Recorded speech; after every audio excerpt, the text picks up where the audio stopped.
Hi అండి, అందరికీ నమస్తే. ఇవాళ రెసిపీ వచ్చేసి చికెన్ పలావ్. నేను ఎలా చేశానో చూపిస్తాను మీకు. రండి. ముందుగా అయితే స్టవ్ వెలిగించుకొని ఒక గిన్నె అయితే పెట్టుకోవాలి.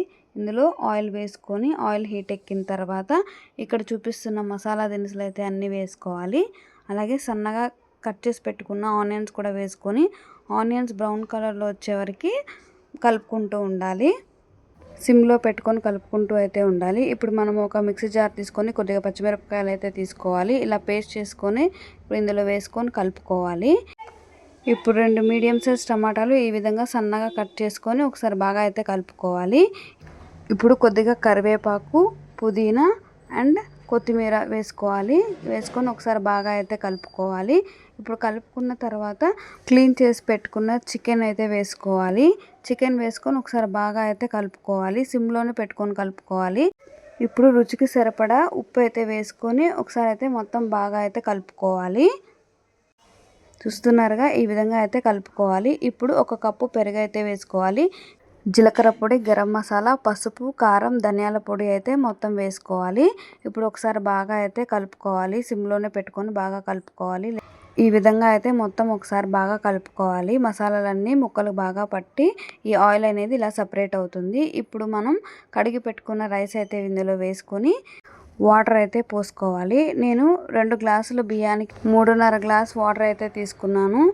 ఇప్పుడు ఒకసారి బాగా మొత్తాన్ని కలుపుకోవాలి. ఇలా కలుపుకున్న తర్వాత 1 టేబుల్ స్పూన్ అయితే నెయ్యి వేసుకోవాలి. నెయ్యి వేసుకొని ఇలా బాగా ఒకసారి అయితే కలుపుకోవాలి. నేను ముందు నెయ్యి వేయడం మర్చిపోయాను, అందుకోసమని ఇప్పుడు వేసాను. ఇప్పుడు రైస్ ముక్కలు మొత్తం కలిసేటట్టు ఒకసారి అయితే బాగా కలుపుకోవాలి. సిమ్లో పెట్టుకొని అయితే కలుపుకోవాలండి. ఈ విధంగా మూత పెట్టుకొని ఒక మీడియం ఫ్లేమ్లో అయితే ఈ విధంగా కుక్ చేసుకోవాలి. రైస్ అయితే ఇలా పొడి పొడిగా అయితే వస్తుందండి. ఇప్పుడైతే రైస్ మీద కొద్దిగా నెయ్యి అయితే వేసుకోవాలి. ఇప్పుడు సన్నగా కట్ చేసి పెట్టుకున్న కొత్తిమీర అయితే కూడా వేసుకోవాలి. ఇప్పుడు రైస్ని ముక్కల్ని ఒకసారి అయితే బాగా కలుపుకోవాలి. అడుగంటకుండా ఒక 2 నిమిషాల పాటు అయితే ఈ విధంగా కలుపుకొని మూత పెట్టుకోవాలి.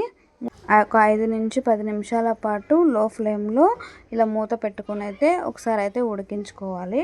ఇప్పుడు ఒకసారి మూత తీసిన తర్వాత ఈ విధంగా అయితే మనకి రైస్ అయితే రెడీ అయిపోతుందండి. చికెన్ పలావ్ అయితే రెడీ అయిపోయింది. చాలా బాగుంటుందండి. ఈ విధంగా అయితే ఒకసారి ట్రై చేసి చూడండి. నేనైతే ఈ చికెన్ పలావ్కి కాంబినేషన్ అయితే గోంగూర పచ్చడి అయితే చేశాను. చాలా బాగుంటుంది. పెరుగు పచ్చడితో తిన్నా కూడా చాలా టేస్టీగా అయితే ఉంటుందండి. ఇవి ఏవి లేకున్నా ఉట్టి రైస్ తిన్నా కూడా చాలా కమ్మగా ఉంటుంది. ఒకసారి అయితే ఇలా ట్రై చేసి చూడండి. చాలా టేస్టీగా ఉంటుంది. మరి మీకు ఈ రెసిపీ నచ్చితే లైక్ చేసి, షేర్ చేసి, సబ్స్క్రైబ్ చేసుకోండి. బాయ్.